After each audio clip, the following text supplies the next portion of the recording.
Good morning, everyone. This is Jim Chastain with EasyPower, and this morning's refresher session is on essentially, I guess the best description is device review, protective device review, because sometimes projects need them and sometimes projects need a full study.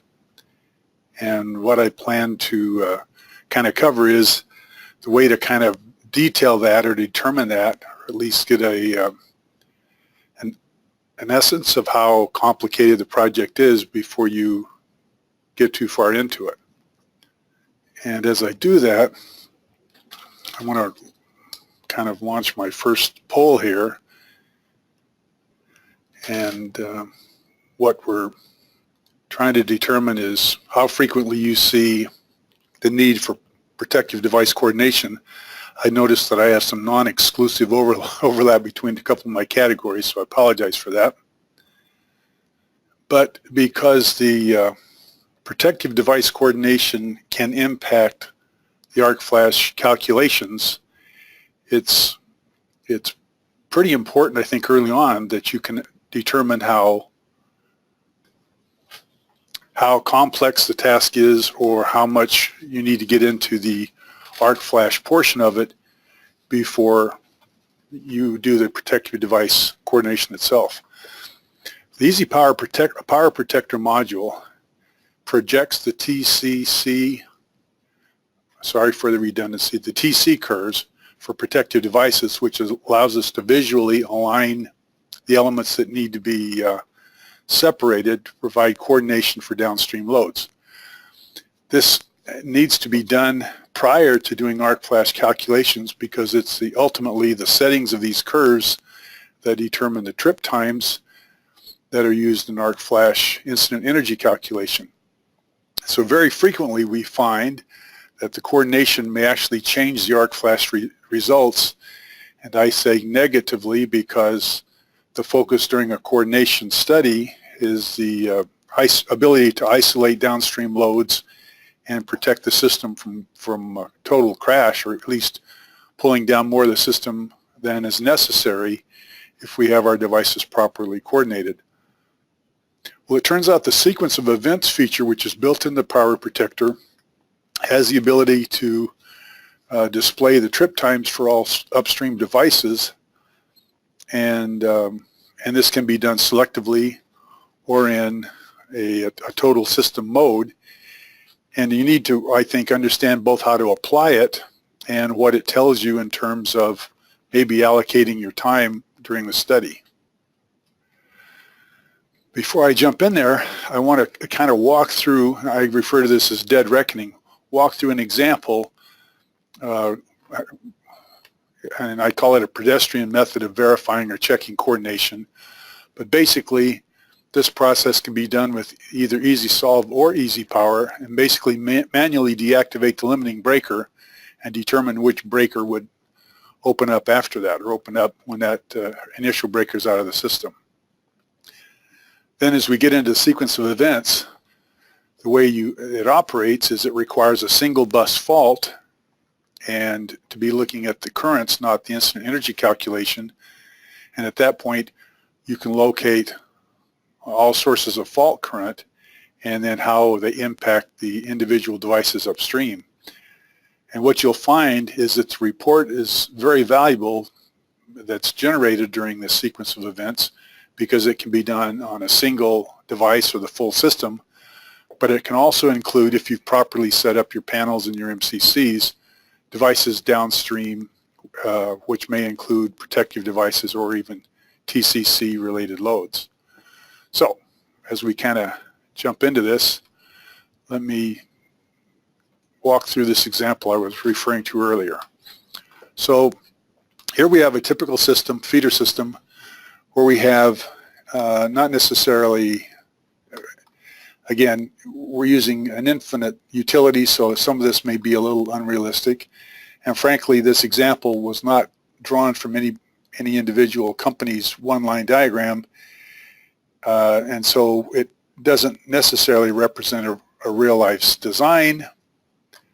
But it has some mistakes in it which are interesting to look at in terms of the topic that we're talking about. All right, so I've built my one-line diagram. I've collected the data. We've built up the model by entering information for each of the loads, all the cables, the protective devices, and the buses. And so we want to go and look at our short circuit incident energy calculations. To do that, we go into short circuit focus, fault the buses.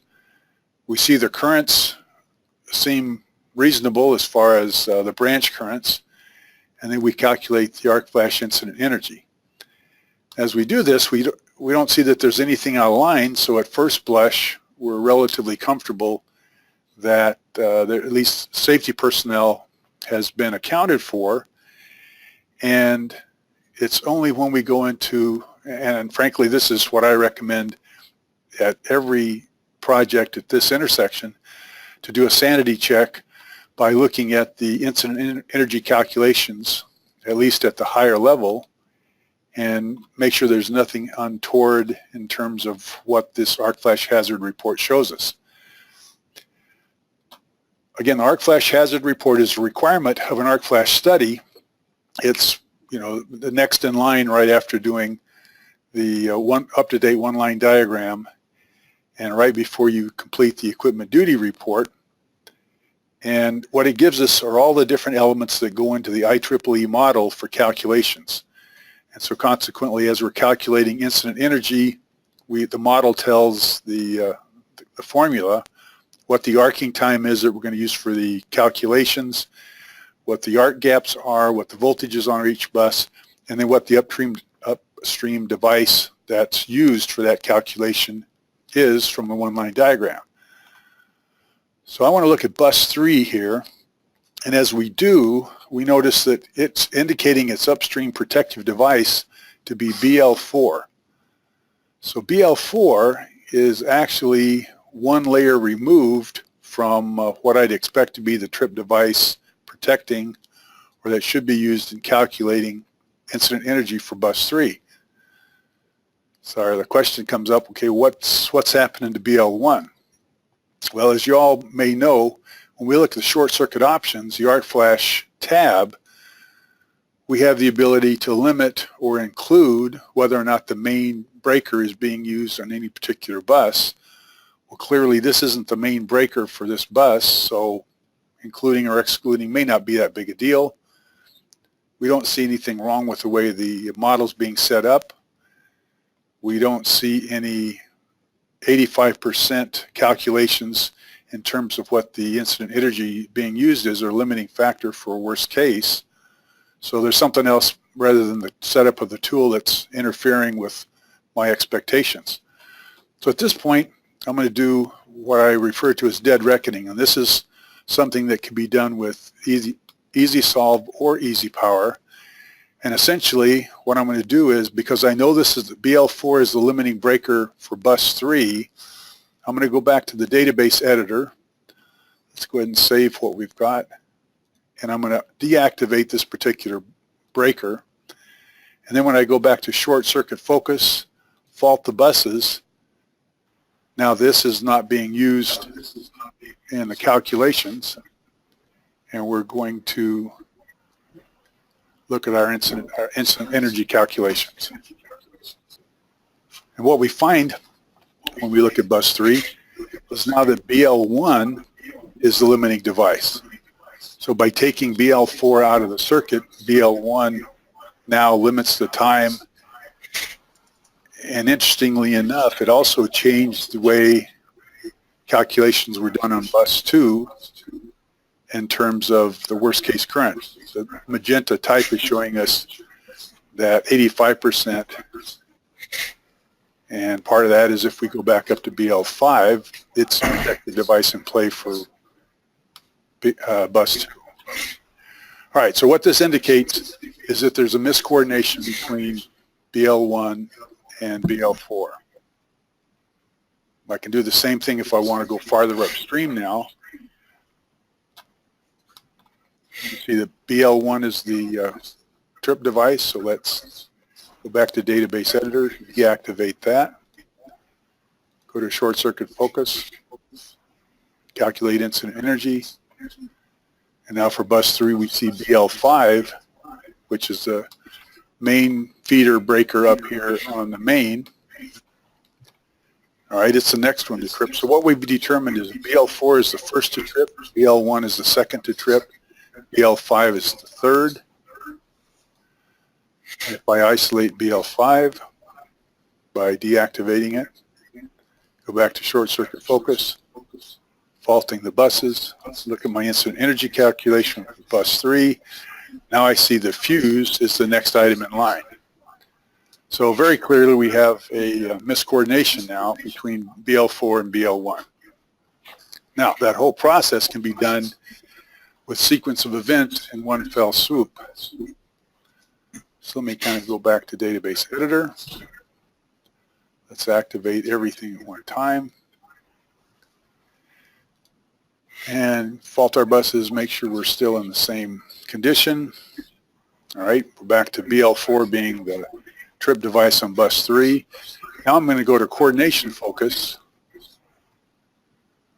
I'm going to pick out the single bus I want to fault, look at the half cycle momentary current, fault the bus, shows me the current on everything, which I really just want to fault this one bus, and then I can observe sequence of events. Now as I do that, it shows that BL1 will trip in 17 milliseconds, BL4 will trip in 16 milliseconds, a la the miscoordination. BL5 trips in 16 milliseconds. The fuse trips in 249 milliseconds. So we're looking at a case where we obviously have miscoordination. All right, let's go to a more complex system and see what happens.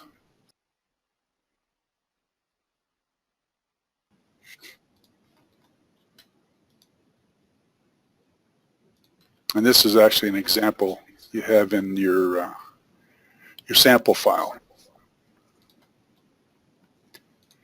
It's the smart PDC example. What I've done, at least different from that particular file, is I've added a bus. When we have a motor as a load, because there's no change of impedance, there's only one change of impedance between the breaker and the motor, there's not a bus that we can observe incident energy calculation. So I've inserted that bus in the sample. Now as I go to short circuit focus, pick out that particular bus, look at the half cycle current, fault the bus, and then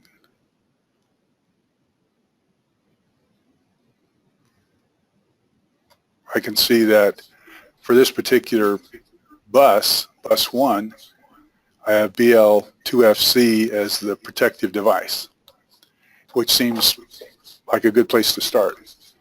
Then as I go to coordination, again, pick out the same individual bus, fault it, look at sequence of events. I can see now, if this bus were to fault, first breaker will trip in 15 milliseconds. Second breaker will trip, or fuse breaker will trip in 50 milliseconds. This upstream fuse will trip in 2.44 seconds. Now the relay is tripping in 182 milliseconds, and it's flagged red because of that miscoordination. So clearly it's going to trip somewhere between this device and the fuse. Now, if we go back to our database editor, let's say I was looking at a complete system.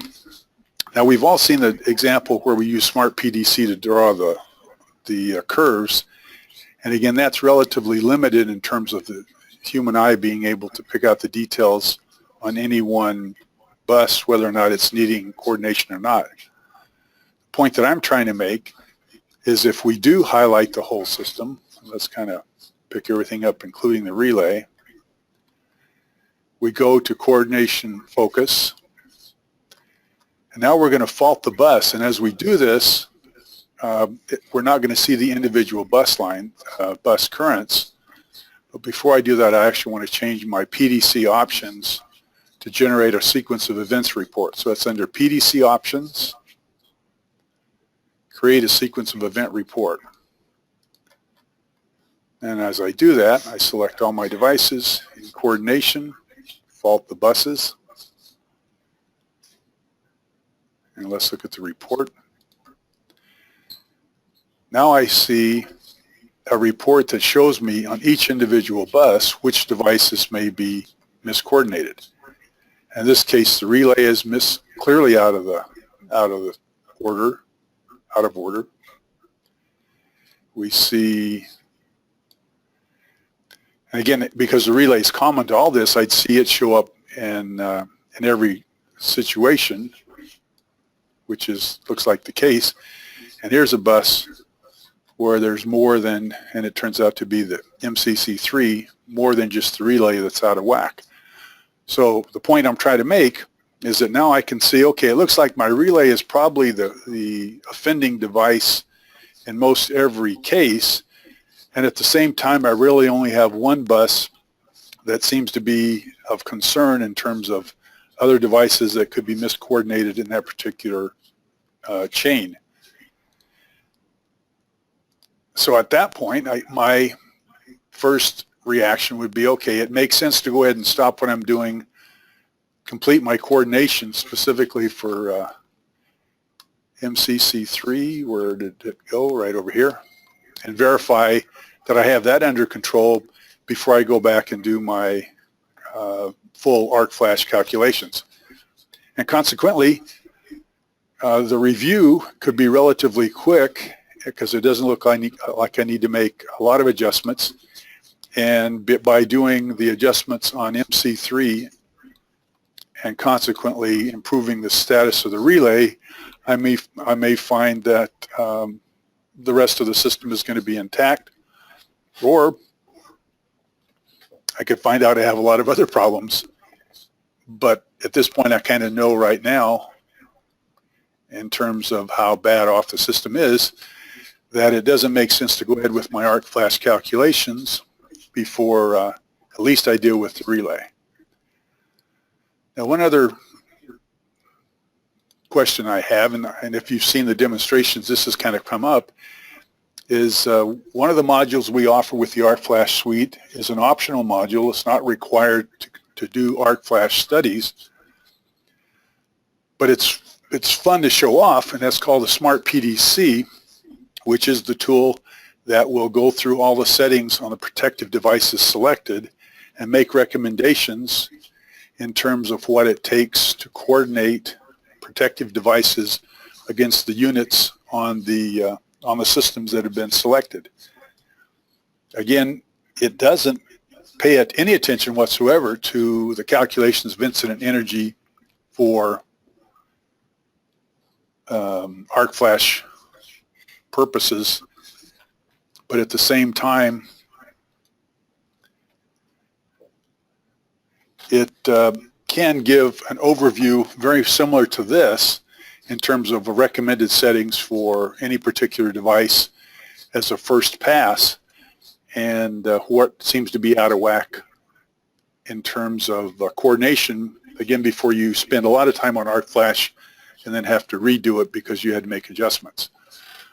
So the moral of the story, and I appreciate the feedback that you're giving us on these polls, the moral of the story is if you're doing a project that requires coordination, there are some relatively quick and easy to deal with ways to assess how complex the system is. Granted, it's easy to start off, it's easy to approach this if you have the model completed. And so to some point, it's when we do studies, we'll start off with recommending a review, and then if during the course of the study it becomes obvious that there's miscoordination in the system, then we basically leave a caveat in there that says, hey, once the review is completed, we may recommend a complete device coordination study, at which time the scope of the project changes. So that's the information I have to present today. Certainly, if you've got questions, be happy to address them.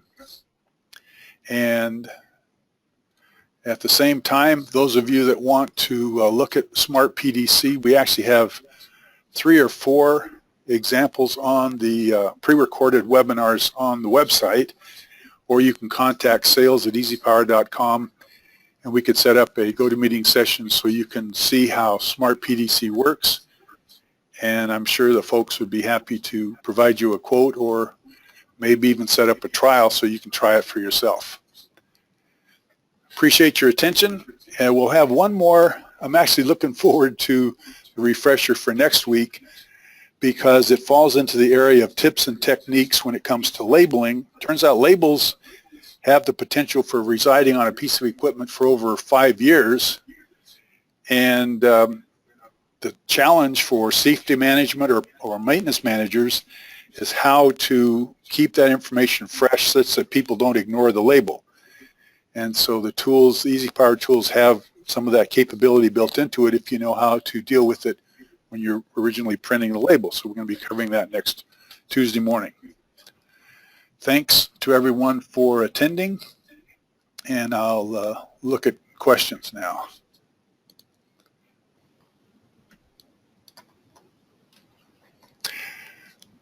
Yeah, so I apologize on the title. I changed it literally this morning because I think the intent was not to essentially prepare anyone for a protective device review as much as anticipate how much energy is going to be spent or time is going to be spent when you're doing the study, and figuring out how much effort is going to be required when you're doing ArcFlash calculations. So yeah, the question is, can I make recommendations for coordination while keeping an ArcFlash energy in mind? The answer is yes.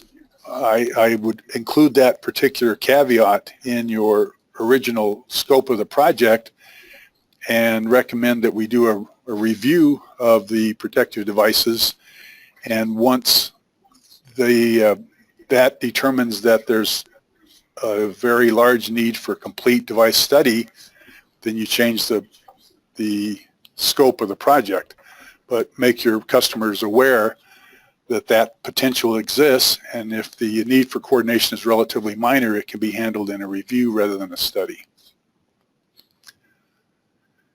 Last question is, IGBT overcurrent protection itself online in 2 cycles, how do I show that as my primary protection? The answer is yes, it's part of the way you set up that particular device or bus, and we actually have 2 pre-recorded tutorials that go into device coordination in great detail on the website under previously recorded webinars. And if you have any questions after looking at those, please contact us and we can come walk through specifically how to set up IGBT overcurrent protection and include the 2-cycle limit for taking a device offline. And the question, the last question again that showed up is, per 2015 NFPA 70E standard, the question is, can both incident energy and PPE type be printed on the label? The operative word there is type. So the answer is yes, the type can be printed, which is a description of the material, a description of how, basically it's literally just a chapter and verse that comes straight out of H3B, table H3B in NFPA 70E. What NFPA 70E 2050 specifically precludes is the ability to put incident energy and a reference to the HRC categories which were part of NFPA 70E 2012.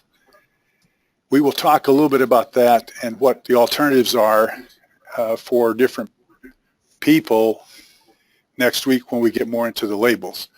If you have questions, again, that's covered in great detail in a couple of the webinars that talk about ArcFlash studies, and you're welcome to contact us in the interim, or we'll like I say, talk about it next Tuesday. Thank you to everybody for attending, and have a good week.